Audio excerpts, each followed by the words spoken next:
Nearly 1 in 3 women and 1 in 10 men in the US experience rape and physical violence in a relationship. 1 in 4 Black girls will be sexually assaulted before the age of 18. On average, it takes a domestic violence survivor 7 tries before they leave their situation. This is body autonomy. On the Hustle and Shine podcast. Let's go, let's go. Hustle on the double.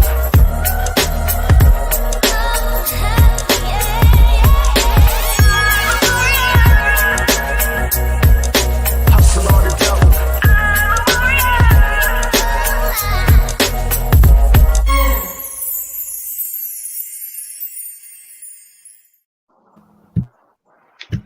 Hey, gents. Hey, it's your girl Natima Cherie, Queen Pen. It's your girl Mel V, the MVPen. And I'm Tiffany Matthias, the one true Phoenix. And welcome to the Hustle and Shine podcast. Tonight we have a really, really serious yet dope conversation and topic planned for you.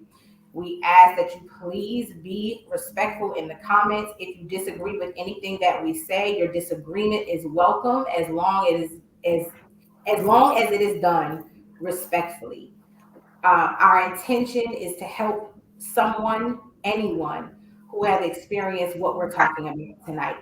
So tonight's topic is body autonomy. For those of you who may be familiar with the term, it is often referred to as pro-choice or the topic surrounding abortion. However, my co-host and I, we thought it was befitting for tonight's discussion around rape and physical violence in relationships. The definition of body or bodily autonomy means my body is for me. My body is my own.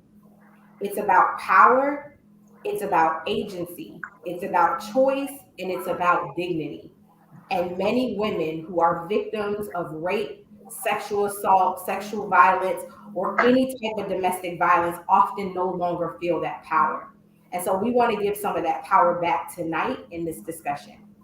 One thing I do want to do is drop a disclaimer and say by no means are we here to victim blame or victim shame. We are here to empower. If you or someone you know has survived violence, sexual violence, rape, any of the above in any way, know that we are here to support you. There may be comments made in the comment section from our viewers. Those are not our views. What we share are our views. But anything that's said in the comments, we cannot control. And so I just want to make sure that I drop that disclaimer. I also want to get in front of any triggers.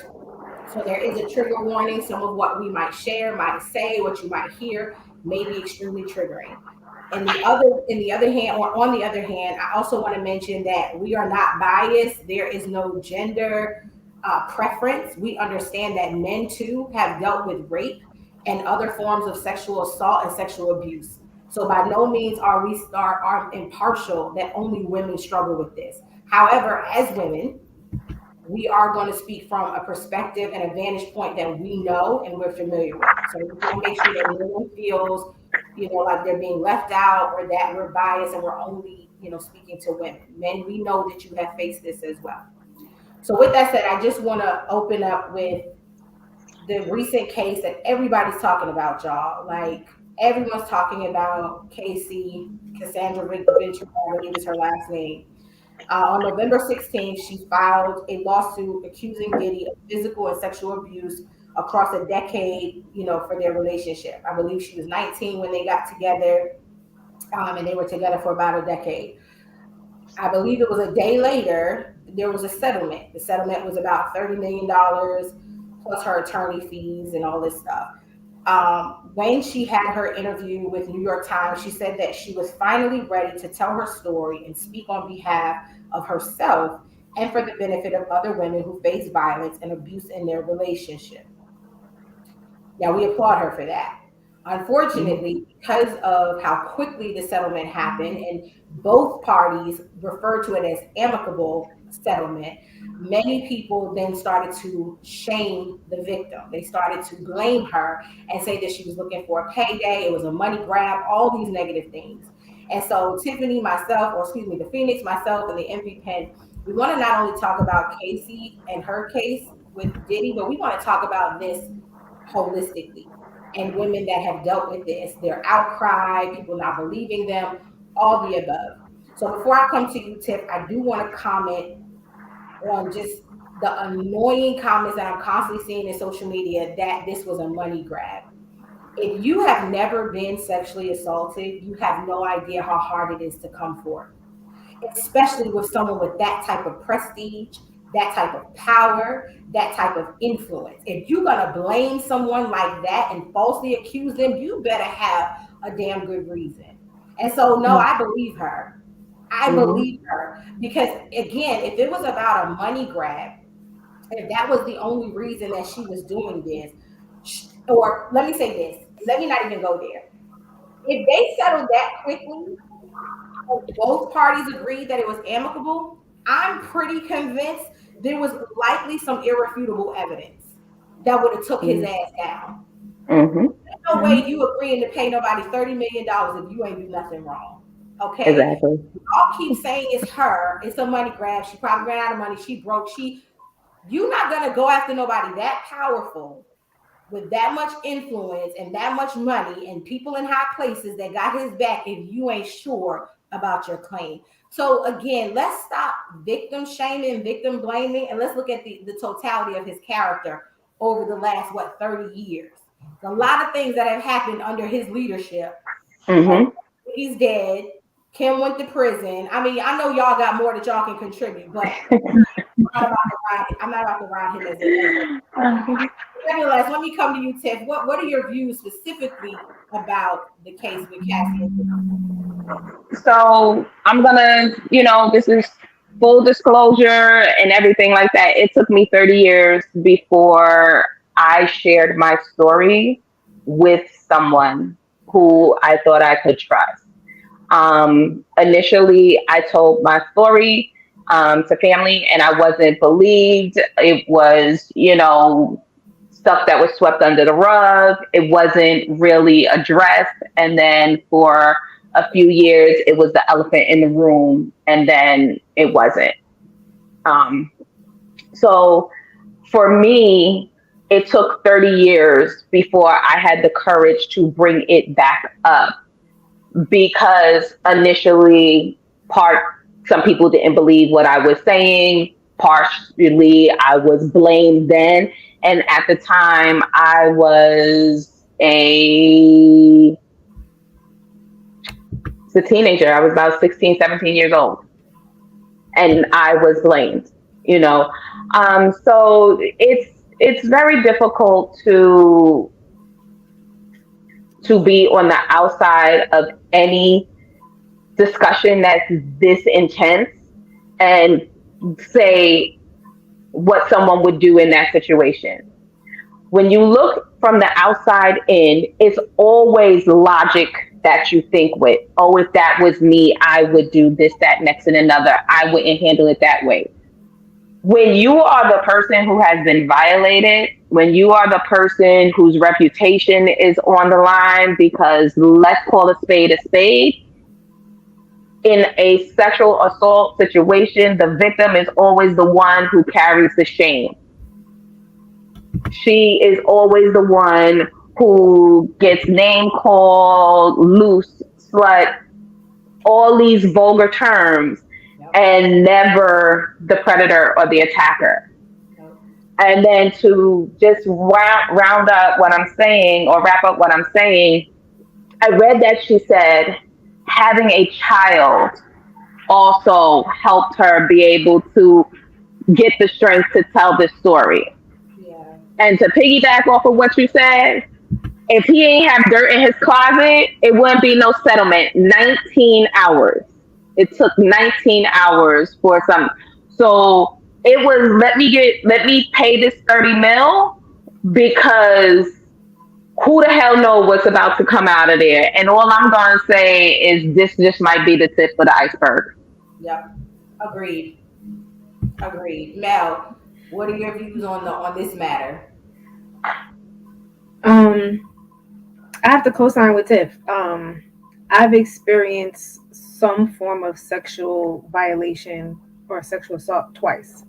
The response that I received after the first time prohibited me from saying anything the second time. And to be honest, this show will be the first time I'm talking about the second incident ever. Wow. Um, and so, yeah, people don't really understand when you've been that and the reaction you get from it, or if you ever do confide, or even just what you hear in conversations. Because Yeah. sometimes people will be talking about things, and from their conversations or comments, you can gauge whether or not it's a safe space for you to hold something. And so people don't really get how hard that is.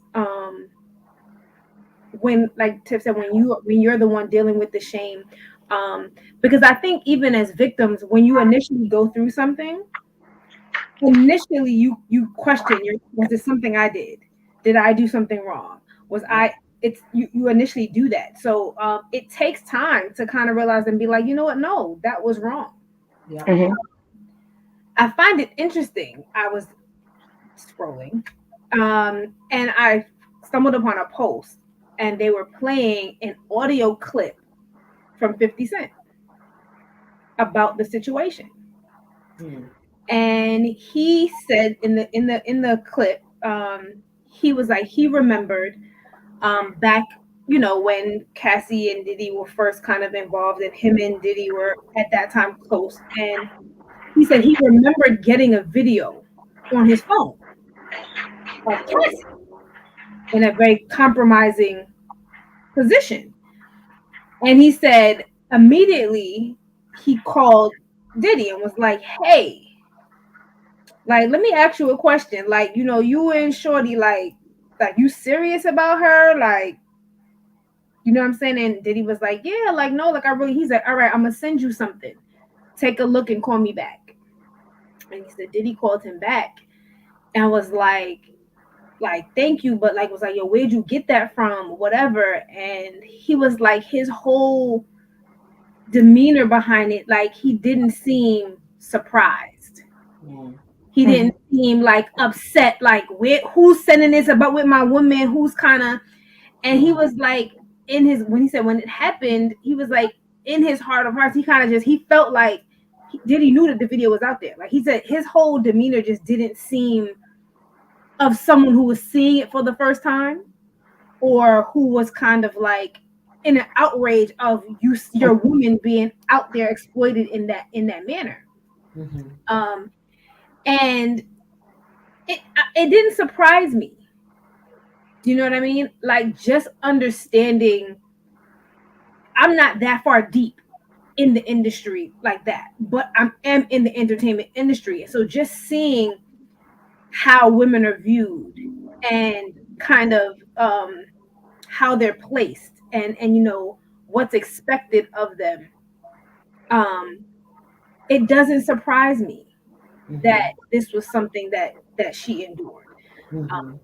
And just like you said, Tima, like, Diddy they got all kinds of stuff coming about him. And somebody pointed out something the other day, it was really interesting. And they were talking about all the founding, like the beginning, I think it's like 5 or 6 people that were around when Uptown Records started. And they were like, of all of them, he's the only one unscathed. Kim Porter's dead. Heavy D's dead. Andre Harrell is dead. I'll Be Sure almost died. And they said the funny thing is, and it was like, we're not gonna say whether it's a coincidence or not, all of them died as they were preparing their tell-all books. All of them, like every last one of them, either tell-all book or document. Kim Porter was writing her book. Andre Harrell was writing his book. Heavy D was writing his book, and I'll Be Sure was in the middle of filming his documentary of his life story. And all of them mysteriously died of heart attack or heart complications or whatever. And I mean, many of us have overlooked and kind of skipped past the fact that Kim Porter, there were 2 autopsy reports or 2 coroner reports. The first one ruled her death a homicide, that she was poisoned. And then the second one came out and said that she had a heart attack. Well, there are poisons that she died. Sorry, that she had pneumonia. She died from pneumonia and whatever that was. Mhm. But there are poisons that can produce onsets of heart failure and pneumonia symptoms. So again, I'm not saying because I don't know. Allegedly. Allegedly, these are just the coincidences of things that have come out. I mean, there's been years of decades of stories with Diddy about his mishandling of artists, his mishandling of business, how he has. I mean, it's been a slew. So, again, I mean, we've seen how many other high-ranking celebrities in the entertainment industry, both film and music, where it's been come out that these women have had to endure, this sexual trauma. And unfortunately, I mean, we'll dive into it, but unfortunately, this goes back 400 years to the autonomy of a woman's body, you know what I'm saying, especially a woman of color. Yep. Yeah. Yeah. And correct me if I'm wrong, but didn't Albie Shore's near death experience happen after he started to question Kim Porter's death? Like, isn't that around the time that all of a sudden, you know what I'm saying? And so, like you said, I feel like the music industry, the entertainment industry has been covering up sexual assault for decades. This is nothing new, right? They'd rather continue making money off the predators than put them behind bars. And then when they no longer have a use for the predator, they then make sure that they make money off exposing the predator, R. Kelly, Bill Cosby. I'm just saying, okay? They will wait until there's no longer a need and then go, okay, we've had enough of you. Now let's make money on helping the victims. Okay, let's make money off exposing you. Let's create Netflix shows. You know, it's like, so again, it's all about money. It has nothing to do with bringing, healing or peace or power back to the victim. Not at all.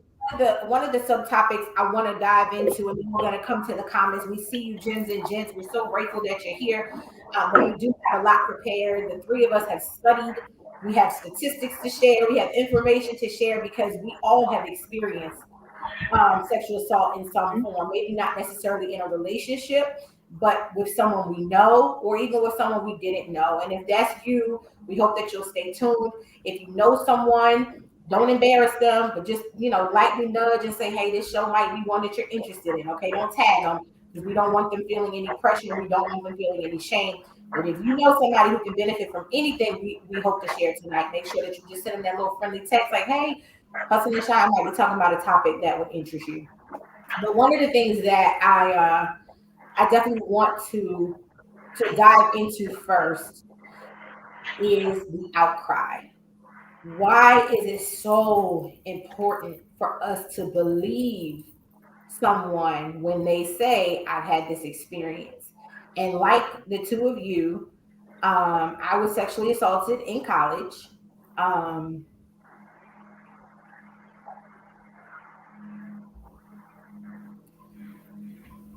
I never even told my parents. I didn't tell anybody. I didn't tell my husband. I was preparing to be married later that summer. And I just remember feeling so shamed. Like, what did I do wrong? Did I attract this? Did I make him think I wanted him to do these things? And it wasn't until our first book, the Diamond Writer's first book, Pretty Broken, that I talk about my experience with sexual assault. And it never goes away. You never let it go. You might heal from it. You might do that inner shadow work. You might talk about it to a therapist, but you never forget. I remember what he smelled like. Like, you don't forget any of the details. You don't forget the sounds that was around you. I remember the shirt I was wearing. Like, I remember every detail of my assault. And it is the hardest thing to talk about. And I remember When I finally decided to tell someone at school, because he was an athlete, they discouraged me. They was like, it's not gonna go nowhere. He brings the Mm-hmm. way too much money. I wouldn't even waste your time going through the shame of, accusing him because you'll go through more than he will. Mm-hmm. I am 41 years old and it still hurts. I have two children, two girls, and I think about that all the time. What if it's them and nobody believes my babies? What if I'm Mm-hmm. not around and the people that they cry out to don't believe them? What does that do to your spirit that makes you feel worthless and invisible and unseen? And so that's why it's so important that we believe women and men when they say that someone has hurt me or harmed me or violated me, Mm-hmm. because we know there are predators out there. And Right. so I just want to say, I don't care how minor you think the offense is. When somebody confides in you, they recognize you as a safe space and they trust you. Listen to them. They Mm-hmm. don't want you to fix it, solve it. They might not even want you to take them to the police. Sometimes we just need to get it off our chest because it hurts. Somebody has hurt us and violated us, and we just need you to know somebody hurt me and made me feel this small. And so, no, you don't got to fix it. You don't got to know the answer. You don't have to have the solution. Just listen. And when they're ready to tell their story on a larger platform or to the authorities or even confront their abuser, then you support them. But you can't support until you listen and believe them. So I'm Exactly. going to come to you, Tip, while I try to, save what's left of my makeup. Come to you. Mm-hmm. First of all, Queen Pen, I'm holding space for you, and tears are healing. And every time you tell your story, you get that much power back. You are taking the power back away from him, the school administration who didn't believe you. Um, it is. Why is it important to believe her? Because it is. It just like no is a whole sentence and an answer because it is. Because when you doubt what someone is saying or you begin to try and get into the psyche of the attacker, the predator, or whatever it is, you're like, oh, maybe they misunderstood the signals you were sending, and they can misunderstand all they want. As soon as I said no, there was no misunderstanding. I said no, you know. And the reason it's important to believe the victim when the survivor. This word is used interchangeably. I would like to point out in this topic. There are some people who say, I am not a victim, I survived. And there are some people who say, yes, this thing happened to me and I am a victim of this thing. So, victim and survivor are used interchangeably in this dialogue. The reason it's important to believe when someone says something is because it makes it easier the next time it happens. And that's a horrible way of saying it, but yes, it will happen again. Until the end of time, there will be some woman who, for a period of time, loses the autonomy over what happens to her body. And I live in New York City, and it wasn't until recently, I want to say in the last 5 years or so, where it became known and actually put on the books that forcibly touching someone, like brushing against someone in a train, is a form of sexual assault. Well, if that's the case, when I used to work on the Upper East Side and had to ride the number 6 train, I damn near got sexually assaulted every damn day because the train ain't swaying, but the man behind me just whooshing across my backside with his lower part. Like, you about to catch this elbow. Like, and it's so crazy that this is how blatant it is Yep. on a crowded subway train, it happens. In a dorm room, it happens. In a coffee room, in a break room, in an office, it happens.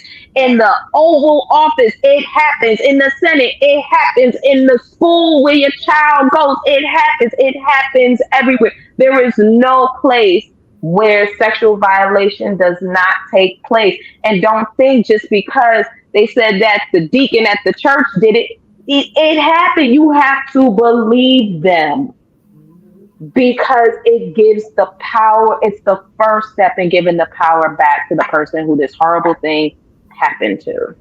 So that's what I gotta say about that. Thanks, Tiff. Yeah, Mel, why believe her? Like the outcry. I'm trying not to get like you, Tima, because um, I think what people don't realize is when you don't believe the person that comes to you and says that, you re-victimize them all over again. You take a piece of them all over again. That You part. don't believe them. You then instill this thought of it was my fault. Yeah. Yeah. The first time I was sexually assaulted, I was 12 years old.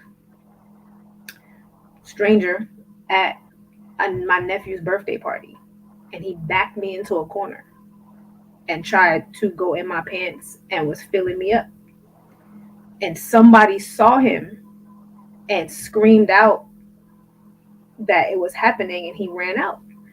And of course, my family did what they did. They ran out, they caught him, they beat him up. But after that died down, I got a beating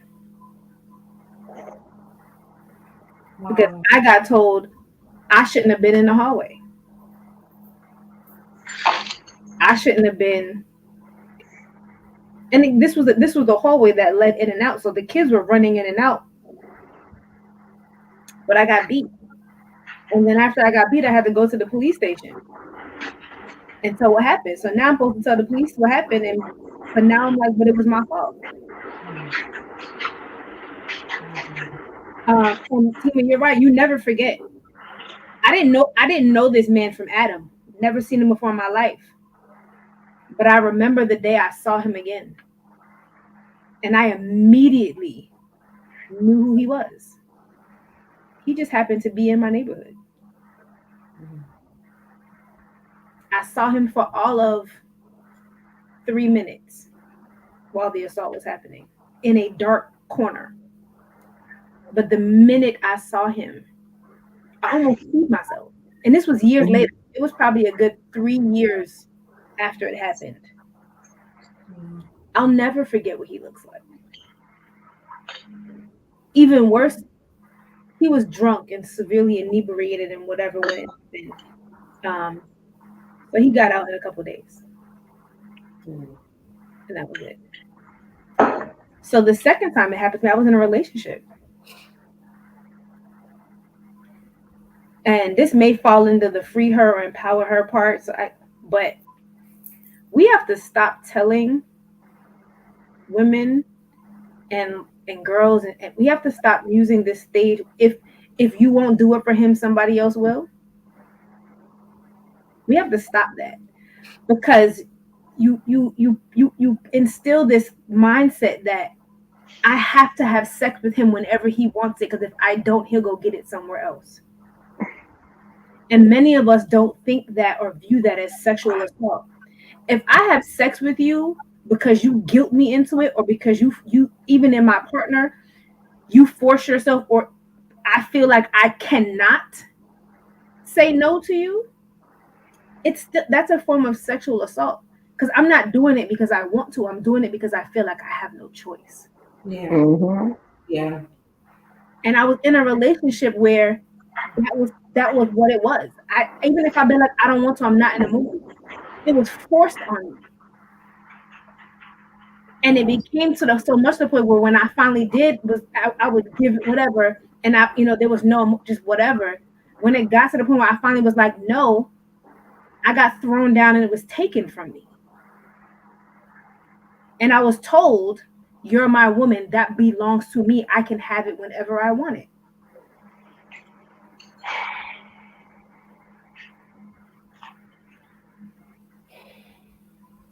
Who do I tell that to? My boyfriend raped me? But y'all were having sex already. Right.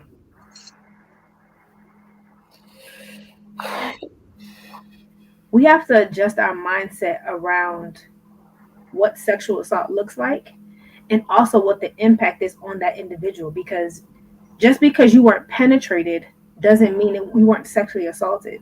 And so when somebody comes to you and says this to you, don't downplay it. Yeah.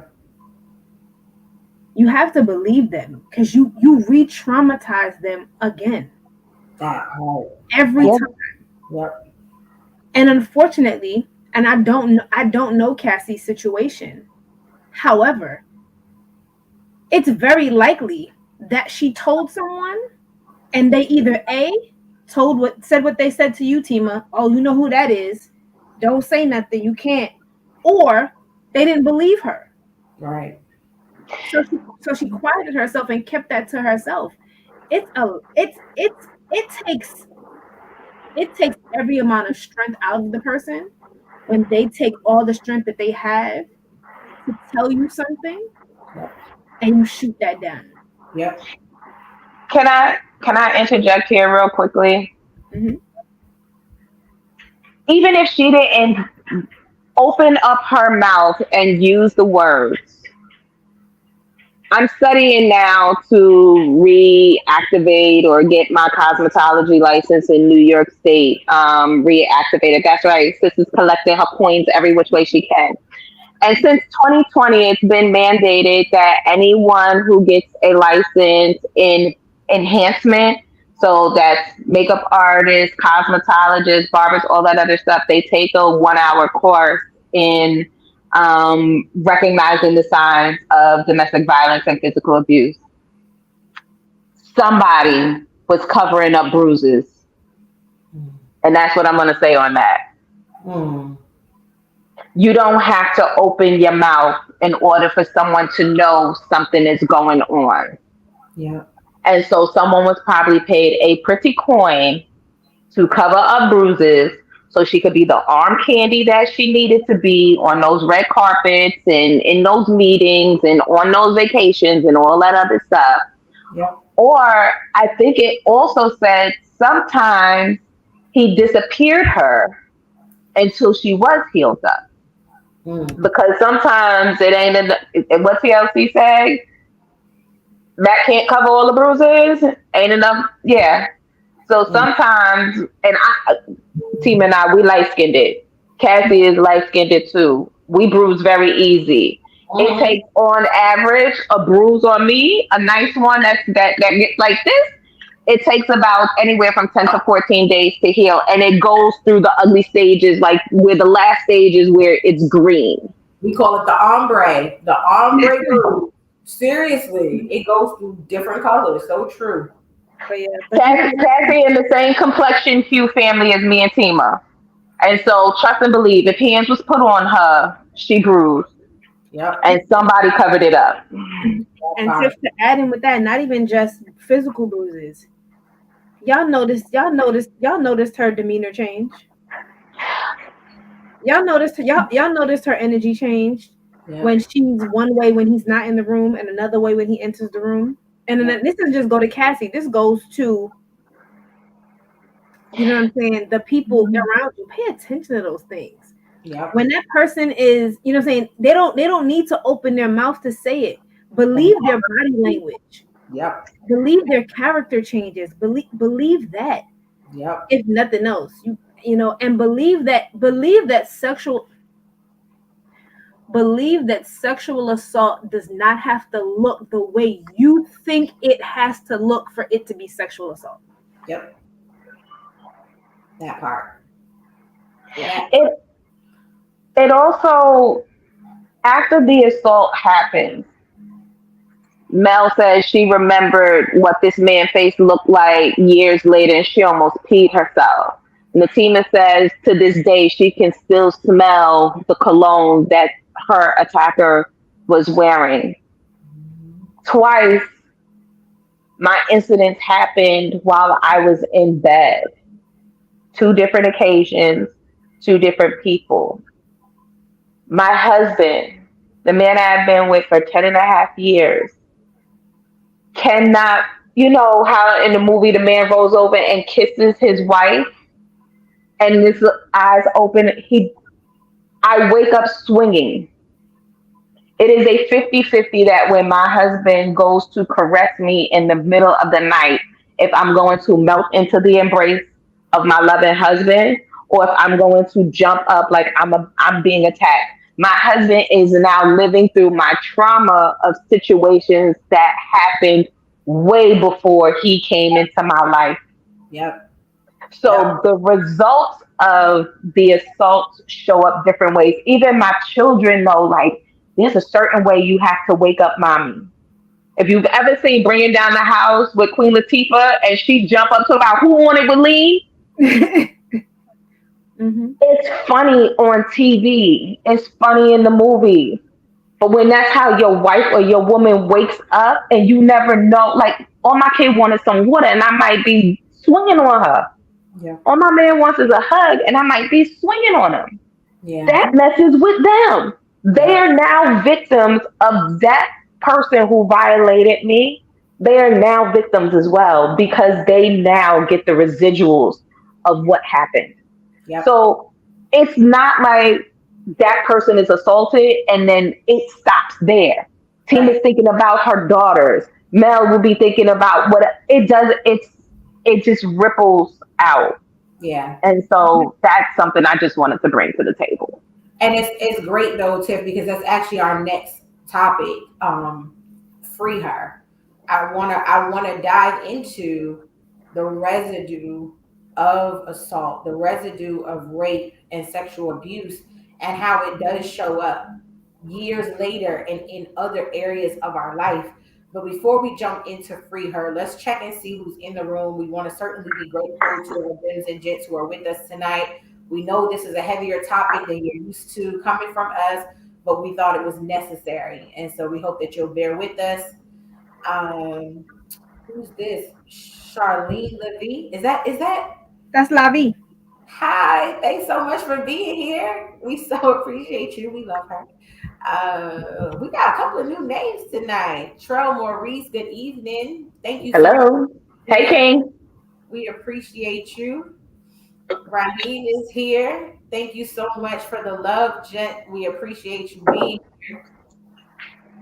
Man, it's a lot of love from our gents tonight. We so appreciate you, and we will definitely see your comments and respond to your comments, but we just want to acknowledge those in the room. Hello, Tiara. How are you? One of our very own. Walandra, welcome. Says their life depends on it literally and spiritually. I'm not sure what you're referring to, sis, but I know that to be true. Mm-hmm. Hey, Shell Matt, thank you so much for being here, Diamond. Let's read this comment here. It says, news just broke 10 minutes ago of another famous man, former football player, ESPN analyst Marcus. Listen, being sued for sexual assault. And I have to agree with that, Trell. I was doing research earlier, and I'll share that real quick. It was saying since this whole thing we've seen with Cassie and Diddy, there have been reports of others coming forth, alleging sexual assault. I think some of the people for sexual assault and misconduct, it was Neil Portnow, I don't know if I'm saying his name right, former Arista and Epic Records chief L.A. Reid. They also said that Aerosmith singer Steven Tyler, like we're seeing more and more women coming forth. So for those of you who thought it was all about a money grab and a payday for Cassie, let me tell you, she's freed so many women, because it's not a coincidence that now we're seeing an uptick in more cases and more reports of sexual assault and misconduct. And so I, for one, am grateful that she came forth. Go ahead, Mel. There was a comment in there. We didn't post it, but there was a comment, and I wanted to address it because I think a lot of people have this question, and the comment was, why sue? Why not press charges against them and have them face criminal charges? And so I need people to understand that one, there's a statute of limitation on filing sexual assault charges. Yeah. And so if that, and it varies by state. And so if that time frame has passed where you can, unless there has been a recent assault within the statute of limitation, you cannot file criminal charges. Right. So the only thing that you can do in order to get some sort of reparation or acknowledgement for that is to sue and they sue, and the cause for suing is for sexual assault, trauma, emotional damage, X, Y, and Z. Um, so that's one of the reasons. And I don't want people to think like, oh, well, she just suing, and because she could have just took him to jail. There's also you need different probable cause to file criminal charges versus a lawsuit. So if you don't have any physical documented evidence of this, it's hard to get charges brought. So if she doesn't have photos of bruises, if she doesn't have audio recordings, if she doesn't have, anything like that, it's hard to get criminal charges brought against someone on a regular level. You can only imagine what it would take to get a judge to bring criminal charges against someone of his stature. Yeah. So it is an easier route to file, to sue, to bring it to the public eye.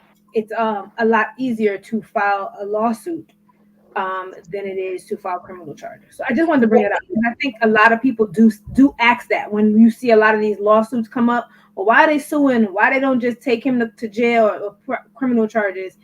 There are a lot of different reasons why the criminal route is not an option.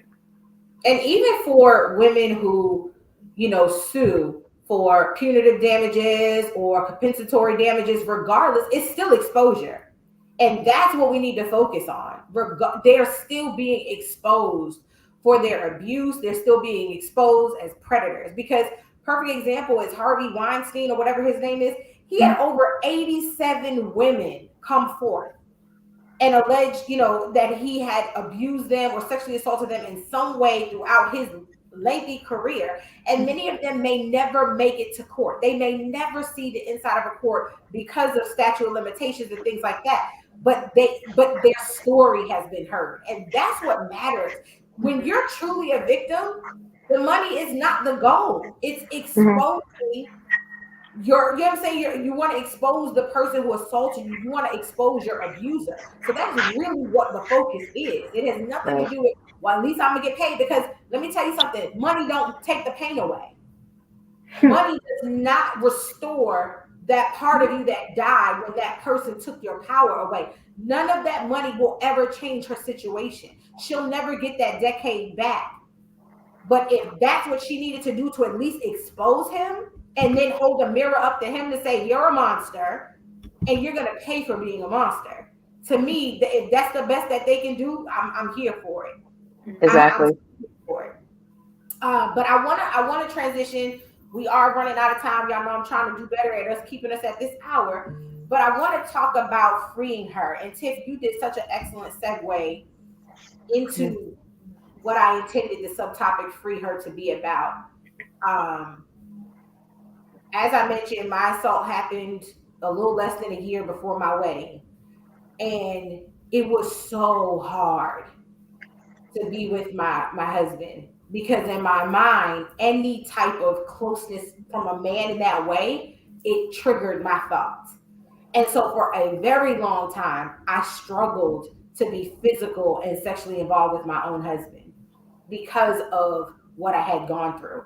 And many of us are like that even now, 20, 30 years later after an assault. There are just certain things you can't do. I know a really good friend of mine, she was molested as a child. And after her uncle assaulted her, he made her pancakes. The smell of pancakes makes her vomit. And we're in our 40s. This happened when she was 11. And she cannot stand the smell of pancakes. IHOP ain't happening for her. Like that. So just understand how we carry our trauma. and we carry the memories of that trauma, and then those triggers come. And I know we love to use that word, I'm triggered. We misuse that word so much. But for those of us who it really applies to, you understand how the slightest thing can trigger you. And so I want to talk about, how can we help women and how can women help themselves in being more free, right? You're never going to completely be over it. And that's one thing I want to start with. Please stop telling people to let it go. Oh my God, you will get punched in your mouth telling me that. Don't tell me to let it go. Like real talk, like I will legit swing on you if you tell me I need to let it go. Do I agree that I need to heal from it? Yes. Do I agree that it's stifling and it's, what I'm saying, it's causing me to be stagnant in certain areas of my life? Absolutely. But don't you dare tell a woman who has been violated and broken in that way to just let it go. It is not that simple. Some of y'all can't let go that your damn football team lost last week, but you expect me, who have been violated, to let something go? No, like let's not do that to women. And so I want to help those who have gone through similar situations and those who are supporting those who have gone through these situations. How can we be more careful in what we say and how we present our support that would really help to free the women we know who have gone through this? Because I told y'all what I don't want to hear. But what are some things we can say to help free them? You want me to start this one off, Mel? Go ahead. Okay. So the first thing I want to say is, in the last, I want to say it was 7 to 10 days, there was a new term that came across to me on social media, and it was the opposite of trigger. We always talk about a trigger, a trigger, a trigger. And the person said, how about we have a glimmer of hope, a glimmer of light, something that is positive? What is the glimmer? What glimmers you? What things bring you joy? And so I want to say part of a healing journey is finding those little things in life, those little glimmers that bring back that person who you were before this thing happened. We're going to call a buck a buck. You will never be that person who you were before that moment happened ever again. And whoever you were, whatever trajectory you were on to continue to be that person or evolve into this said person, yet you are now on a different path. But that doesn't mean that the path is completely dark. So we have to start finding ways to bring positivity back into that person, because yes, she is fractured, she is fragmented, she is broken. And so helping her put the pieces back together and encouraging her to get professional help. We will provide numbers and hotlines and all of those things throughout the broadcast, but there is a support group for everything. And being around other people who have been through similar situations is one of the ways that you can begin healing. And you don't have to jump right in with your story, get in where you fit in, where it flows naturally. You can attend one session and want to tell your story, or you can you can attend 100 sessions before you tell your story. The point of the matter is, this is a safe space where you have found where you can begin to put yourself back together. Yeah. The other thing is understanding that the pace at which this goes is totally up to that person who is violated. There are some people who be like, I'm gonna brush it off and I'm gonna just keep going, and that is good for them. And there's some people who carry the burden with them for years, and that is okay as well. There is no right or wrong way to heal from a violation of your body. Yeah. It is totally up to you. Now, people can be like, oh, but she keeps sinking back into this space and all that. That's what a healing journey is. A healing journey is a dance. It's 2 steps forward, 1 step back, 3 to the side and around. A healing journey is an electric slide. Okay? It's a cha-cha slide. You do the same moves over and over again and over again. And the goal is that the lapses get smaller and further apart. Yeah. So That's how you help her to get free of it. That's so good, Tiff. That's so good. Mel. I think the first thing that you as a person needs to do, or the people around us, just as a culture, we need to do is we need to stop pacifying it and making it seem like it's normal. It just happens. No, it does, but it shouldn't. Mm-hmm. So we shouldn't just make it seem like it should just be accepted that these things happen. We have to start making it known that these things are not okay. Yeah. And I think you need to also allow that person to know that it's not their fault. It doesn't matter what she had on. It doesn't matter what she did. It doesn't matter how she was dancing. It doesn't matter what she posted on her social media. That doesn't matter. None of that Yeah. is an okay or a right to be sexually assaulted. And so we need to stop justifying the incident based on circumstance. Well, that happened because you did. Well, that happened because you had on. Well, that happened because no. Right. It shouldn't happen regardless. Right. So how you free her is removing the blame from the victim. Yep. Yep. It doesn't matter if she, and again, it's not wise and smart to do that, but it wouldn't matter if she walked butt naked through Central Park. Yeah. Yeah. That is not a right for anyone to violate her or him. It's not a right. It doesn't matter what that person has on. So we need to, as a society and community, stop justifying why these things happen. Or you shouldn't have been in this room that late at night. Or you shouldn't. Stop doing that. Free the victim from blame. Yeah. We need to also be mindful of the words we use and the conversations we have. I mentioned it earlier in the podcast.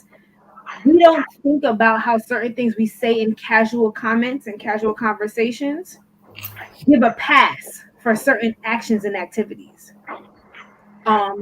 When you say, well, if you don't do it, somebody else will. You open up the door for it. Doesn't matter whether you feel comfortable or not. It doesn't matter if that's what you want to do. This is what you have to do to maintain these situations. We got to be careful and mindful of those things that we instill, because we start to tell these to young girls, and they grow up with this. And I'm going to say that from someone who went through that, who grew up hearing certain things that put certain things in my mind. So when certain things happened, I thought they were okay. And even though when it happened, I felt like crap inside, and internally I felt like this wasn't right. In my mind, because that's what had been told to me, I let it go because I believe that that's what should happen. Yeah. So you free her early. So you free her in the beginning by adjusting and fixing what you say to her in the beginning.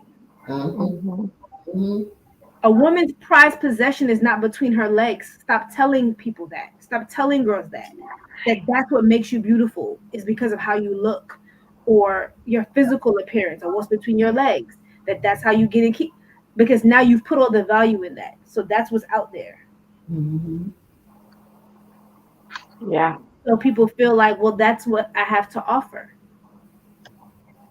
And we don't think sometimes that, well, if you're giving it freely, then how is it sexual assault? It is because you're not giving it of your own free will. You're giving it because you think that that's the only thing you can give. And that you're obligated. You're obligated to do this. Yeah. You know, it wasn't until very recently, I want to say within the last 20 years, if not shorter than that, where a woman could file criminal charges against her spouse for rape. Yep. Yep.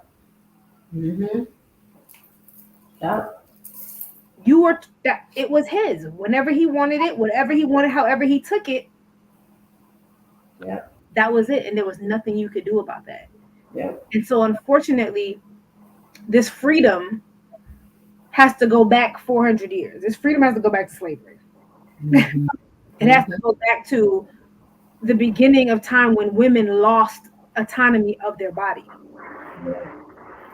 And we've carried that for decades and centuries to where um, our body is ours until we attach to someone else. And then it becomes theirs. It's still your body. Mhm. Yep. It's still yours. Whether you're in a relationship with someone, you're married, it's still your body. You have Yeah. a right to say no. I don't Yeah. care if we had sex at 3 o'clock. If at 4:30 I don't want to, I don't want to. Yeah. Mm-hmm. And you don't have a right to take that from me. Yeah. Yeah. So I believe the freedom starts with it starts with what we do, but it really also starts with what we say and how Yeah. we say things, um, and how we verbalize certain things, because you can instill a spirit of acceptance into this situation without Yeah. doing it, which then leads back to what we were talking about earlier. You don't create a safe environment for this person, for someone to want to vocalize it, because you expressed that this is acceptable Yeah. to them. Yeah. That's so good, ladies. Before we move into our empower her, which is our here's a gem for the week, I did want to also offer something for free her. I wrote down a couple of different things that I know had I had probably would have helped me release, some of this pain sooner. Um, the first thing I would encourage, and this is if it is a recent or current situation, um, don't ask the person why they didn't say anything sooner. It took me over 20 years to say something. Um, there is no timeline, there's no expiration date for this trauma. And so don't ask the person, well, why didn't you say anything sooner? Because that's extremely hurtful and insensitive. Don't judge the person for anything that they've done before the assault. I know a young lady who went through a similar situation, and people were like, well, of course nobody believed her. Look how she used to act. Doesn't matter. It does not matter. If she's saying something now, believe her now. And that, of course, is a part of our believe her discussion. Don't ask the person why they didn't try to run or fight back. When you're in the moment, you freeze. I literally froze. I just couldn't believe it was happening. Like, I was like stuck. Like, is this real? Like, I was like, am I having an out of body experience? Like, is this really real? So your first instinct is not to fight back, is not to run. It is examining what the hell is happening right now. So be very mindful not to ask a person, well, why didn't you just do this? Or why didn't you just do that? Because again, your vantage point is jaded by the fact that you were not in the situation. You're looking from the outside. So logically, it does make sense to you to run.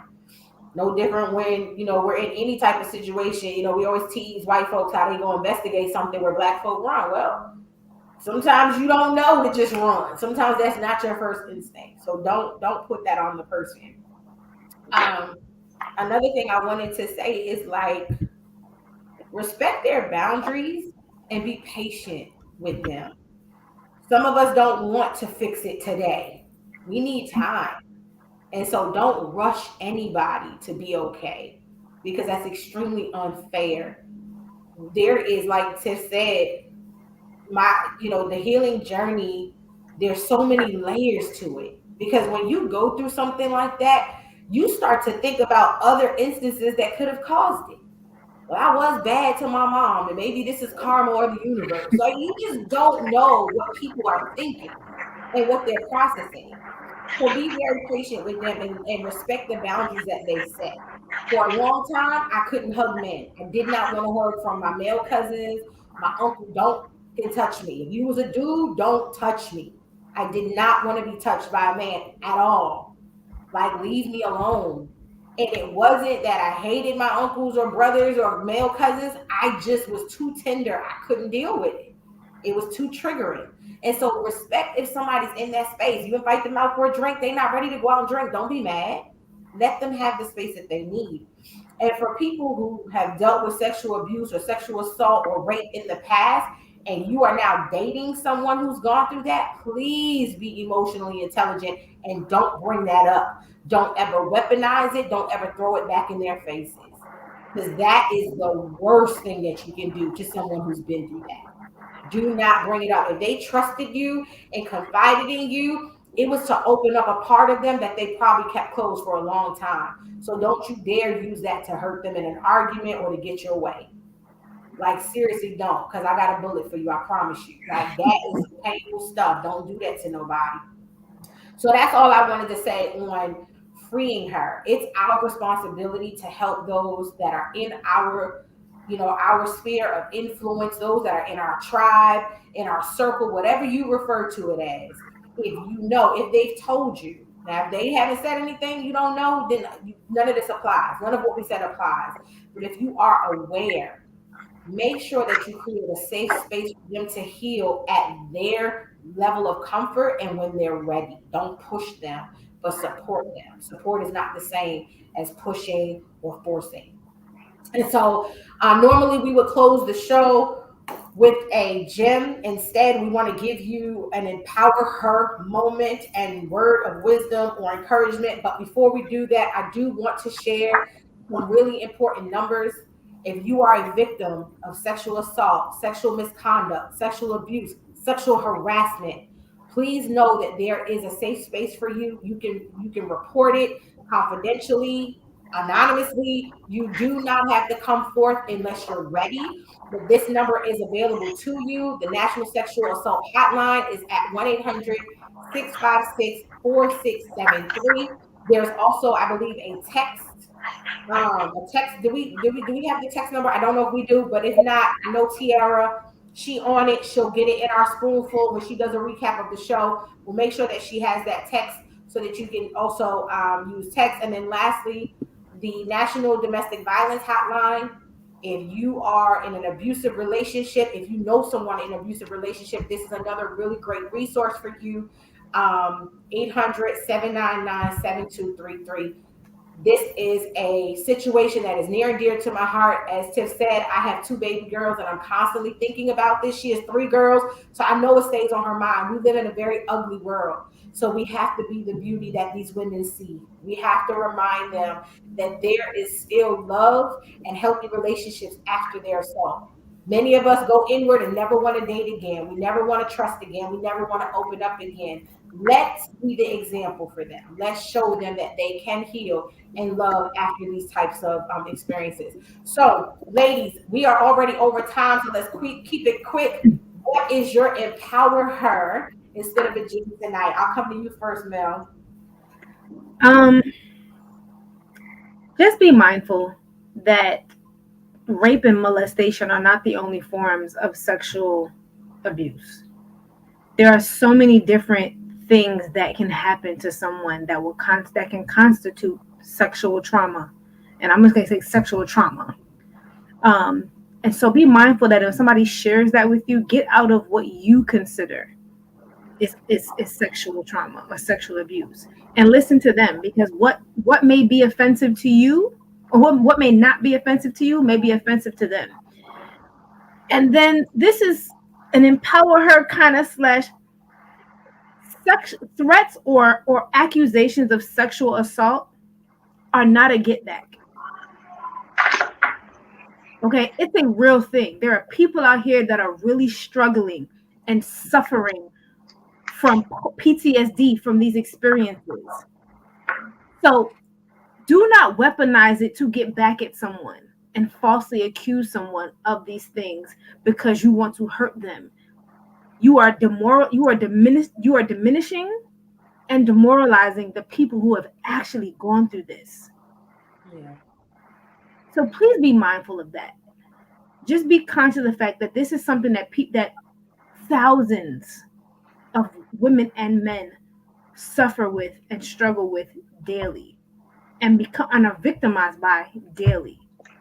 It's not a game. It's not something to play with. So if you are going to accuse someone of something, be sure that it's something that actually happened. You don't want to falsely do that to somebody. It's not fair. It's not fair to them, and it's not fair to the women and men who are actually dealing with that on a daily basis. Yeah. Yeah. Cliff, Phoenix, what do you have for our gems and gents? So I think all of this boils down to the term social and emotional intelligence. The social and emotional intelligence of learning about your own body and having say so over what is acceptable for you, as well as what is not acceptable for other people. Rape is not a crime, sexual assault is not about the sex. It is about the power and the dominance over another person. Yeah. And so we've spoken on not victim shaming, not victim blaming, regardless of what they were doing. I am going to go and find out what the stats are of sexual assault in nudist colonies because it goes to prove that it's not about being naked or putting your body out for people to see. It is about somebody wanting to dominate and exert their power of authority over someone else. And so uh, my final thought is learn to have power and authority over you before you worrying about having power and authority over someone else. Mm. Because you are the only person who you can control. Yeah. Yeah. Thank you, Phoenix. Thank you, Mel V. Thank you to all of our gems and gents. The only thing I want to say is I want to speak directly to the survivors. It takes courage to speak up. It takes courage to tell your story. One of the quotes that I have been carrying my entire life, and is the reason that I started the Diamond Riders and TGI and just storytelling in general, is that don't be ashamed of your story. It will inspire others. This was not easy for me to get on here and expose myself in this way, but I believe somebody is going to hear what I have survived and what I have pushed through and persevered through. And I pray that that's you. If you have not spoken up about it, I hope that this is what ignites that fire in you to say, I've been silent long enough. I'm going to tell my story. I'm going to get help and free myself. And that is all we want for you. That is why we did this show. That is why we do what we do, to empower you on your healing journey, whatever that may look like. Your survivor story is unique, but it will inspire somebody. So we pray that you will begin to share it. Listen, you guys, as always, we are so grateful that you were here with us tonight. Thank you for being in the comments. Welcome to all of our new gents. We see you. We are grateful for you. Come back next. Are we here next week? Yeah, no holiday. Come back next week. Continue to support the Hustle and Shine podcast, the Diamond Writers. Be sure to like, share, subscribe, hit the notification bell so that YouTube will remind you that we are going to be live every Wednesday at 8 o'clock. Ladies, am I forgetting anything? No. All right. So until next time, gents and gents, y'all remember to hustle. And And shine. Mwah. Good night. Oh, I'm forgetting the ending thing. See, I'm doing too much. I'm tired, y'all. I'm tired. Good night.